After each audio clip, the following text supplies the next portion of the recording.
alamin. Wassalatu wassalamu ala asrofil anbiya'i wal mursalin sayyidina Muhammadin wa ala alihi wa sahbihi ajma'in. Amma ba'du. Yang sama-sama kita muliakan Bapak Ketua Pengadilan Agama Sampang, Bapak Ibu Hakim, Pejabat Sentral, Panitra Sekretaris, Kasubag, Panmud dan seterusnya, dan seluruhnya PNS, CPNS, pegawai, seluruh pegawai Pengadilan Agama Sampang yang berbahagia. Alhamdulillahirabbil alamin. Kita bisa dipertemukan di siang hari ini dalam kondisi di dalam bulan puasa ya, hari keempat. Sama ya, hari keempat ya? Iya. Sama ada yang sudah hari kelima kan? Sudah kelima, hari ketiga Pak? Ketiga bisa jadi. Ya, berkat rahmat Allah yang maha luas, yang maha tak terbatas ya. Berikan kesehatan kita, diberikan kita kemampuan menjalani ibadah ini ya. Salawat dan salam tak lupa kita aturkan kepada Nabi besar Muhammad SAW. Semoga kelak kita mendapatkan syafaatnya. Langsung saja Bapak Ibu hadirin yang berbahagia, saya karena temanya tidak disebutnya di sini, jadi saya bercerita saja dalam kitab ceritanya ini ya, kitab An-Nawadir karya Syekh Syaifuddin Ahmad bin Salamah Al-Qulyubi. Kita belajar mengambil hikmah. Mengisahkan ada seorang sufi bernama Abdullah bin Mubarak. Ya, beliau seorang sufi tadi itu baru selesai menjalankan, mungkin ada yang sudah, saya ulang lagi ya, seperti biasanya akadnya kita bukan saling menggurui. Saya tidak menggurui karena saya tidak mungkin mengajari elang terbang. Ya, saya tidak mungkin mengajari ikan berenang ya. Di sini tempat-tempatnya para ahli ya, jadi kita sama-sama belajar jadi biar sama-sama meningkat gitu ya. Jadi akadnya sama-sama belajar dan saya yakin teman-teman sudah tahu, tapi saya mengingatkan kembali ya. Kembali ke kisah tadi Abdullah bin Mubarak itu baru selesai menjalani ritual ibadah haji dalam kondisi lelah, letih, capek ya. Akhirnya tertidurlah beliau. Tertidur. Di dalam tidurnya beliau mimpi ada malaikat turun ya, turun dari langit ya. Dua malaikat, terjadilah komunikasi. Jadi dua malaikat tadi berkomunikasi. Gimana? Tahun ini yang haji ada berapa? Oh, kalau sekarang ya 2 jutaan ya. Nah terus yang keterima hajinya berapa? Tidak ada. Langsung Sofi dari ya, Abdullah bin Mubarak tadi menangis membayangkan bagaimana orang-orang ini ya, segini banyak orang sudah berjuang berangkat dari negaranya masing-masing zaman dulu mengarungi samudra ya, ada yang menyeberangi gurun pasir dan lain-lain, ternyata tidak ada yang diterima. Terus Abdullah bin Mubarak tadi cepat-cepat mendengarkan lagi apa lagi pembicaraan malaikatnya. Ternyata tapi alhamdulillah ada seseorang yang meskipun tidak datang menunaikan ibadah haji, akan tetapi ibadah hajinya diterima. Jadi seluruh dosanya diampuni ya, berkat dia seluruh orang yang haji tadi itu bisa kebagian pahala. Jadi analoginya kalau guru saya dulu, jadi ibaratnya Pak Sudar ini, Pak Ses ini punya piring mau dikasih nasi, jatah nasinya itu terlalu banyak sekali. Jadi nasinya punya Pak Sudar dipindah lagi ke papan, masih ada sisa dipindah semuanya terus. Punya jatahnya Pak Sudar ini tidak habis-habis. Nah logikanya itu seperti itu. Jadi yang lain yang berhaji tadi tidak keterima pahalanya karena satu orang yang tidak berhaji malah keterima haji sama. Amal hajinya keterima semuanya. Terus ditanya yang mereka tadi bercerita lagi. Siapa orang itu? Orang itu adalah Ali bin Al-Muwaffaq. Jadi seorang tukang sol sepatu di kota Damaskus di Syria. Langsung tadi yang Abdullah bin Mubarak tadi terbangun sambil penasaran siapa ini Ali bin Al-Muwaffaq. Jadi kan sudah selesai waktunya pulang, tapi dia tidak ke Syria, ke Damaskus mencari tukang sol namanya Ali bin Al-Muwaffaq. Ditanyalah, bukan kayak sekarang ya, kalau sekarang sudah ada Facebook, jadi dicari di googling lah. Kalau dulu ditanya satu-satu, Ali Al-Muwaffaq gimana?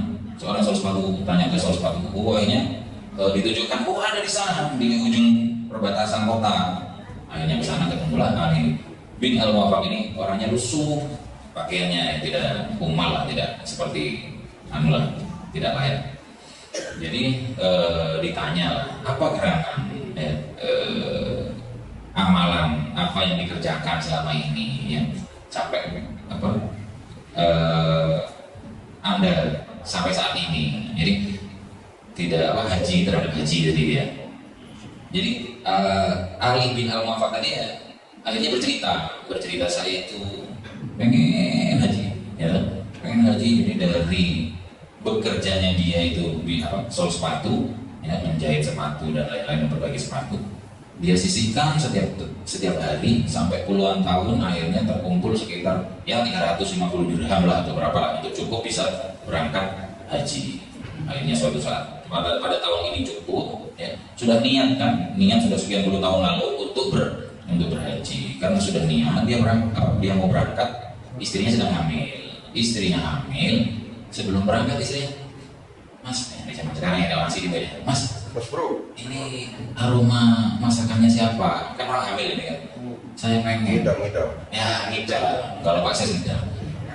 Jadi boleh nggak carikan dulu sebentar. Jadi sebelum berangkat akhirnya Ali bin Al-Muwaffaq tadi mencari, ternyata ketemu tetangganya yang masak daging, rumahnya bubuk, sudah reot, dihuni janda, anaknya 6. Ditanya, Bu, bisa nggak saya minta sedikit dagingnya? Istri saya hamil begini. Diam saja bagaimana gitu ya. Diulang lagi, akhirnya jawablah, nggak boleh. Ya udah saya beli. Nggak bisa, tidak dijual. Kenapa nggak bisa? Ini daging halal untuk saya, haram untuk Anda. Loh kok bisa? Ya nggak, kita apa beda? Sama muslim. Ternyata dijelaskan, saya anak 6 janda belum makan beberapa hari. Tadi ada bangkai keledai, saya ambil secukupnya untuk makan anak-anak. Ya, jadi ini bangkai. Akhirnya Ali bin Al-Muwaffaq pulanglah ke istrinya. Gak mungkin kan mau minta masakan bangkai. Memang halal untuk mereka yang hanya menyambung nyawa, tetapi haram untuk kita yang cukup. Akhirnya sama istrinya, oh ya sudah, suruh dimasakkan daging, ya, diantar ke sana. Uang hajinya diserahkan. Jadi niat haji tadi sudah ada, diserahkan ini untuk usaha, ya. Jadi dikasih daging, dikasih uang yang untuk berangkat ke haji. Nah, disitulah Abdullah bin Mubarak nangis akhirnya. Ternyata itu yang membuat pahala haji saya, amal haji saya diterima, gitu ya. Jadi pelajarannya, hikmahnya, ya, seperti yang diucapkan oleh Ibnu Hajar Al-Asqalani di dalam Fathul Bari, ya, kesempurnaan seorang muslim itu diukur dari komitmennya dalam menunaikan hak-hak Allah, ya, rukun Islam, ya, sekaligus hak-hak sesama muslim. Jadi kalau ada temannya kelaparan, ya, kok tega sekali kita kayak tadi, ya, Abdullah bin Mubarak. Jadi kan nggak mungkin meninggalkan tetangganya lapar, kita bepergian. Jadi seperti itu. Jadi kesempurnaan seorang muslim menurut Ibnu Hajar Al-Asqalani, termasuk juga di kehidupan kita mungkin, ya. Di kehidupan kita kalau ada, mohon maaf, yang sehari-hari kita ini, ya. Jadi tidak hanya kekurangan seperti itu. Mereka yang datang ke sini, para pihak itu adalah pihak bermasalah. Sangat tipis sekali antara hidup dan matinya, bisa jadi, gitu ya. Paham tidak? Orang bermasalah dengan keluarga itu sangat tipis. Ada yang orang gantung diri gara-gara rumah tangga, ada pasangannya yang dibunuh gara-gara rumah tangga, ya. Jadi mereka datang ke sini mau menyelesaikan masalah mereka. Jadi masalah itu tidak hanya perut, tapi masalah itu juga di batin, ketenangan batin dalam rumah tangga mereka yang kesusahan, ya, bertahun-tahun digantung oleh pasangannya, ya. Mereka itu butuh pertolongan, ya. Ketika Pak Lutfi mendapati seseorang di depan sana dibantu, itu kan sudah pahala, ya. Kebaikan manusia muslim sempurna itu bukan sholatnya yang padang saja, ngajinya, zakatnya tidak, tapi dengan temannya menyakiti. Apa artinya?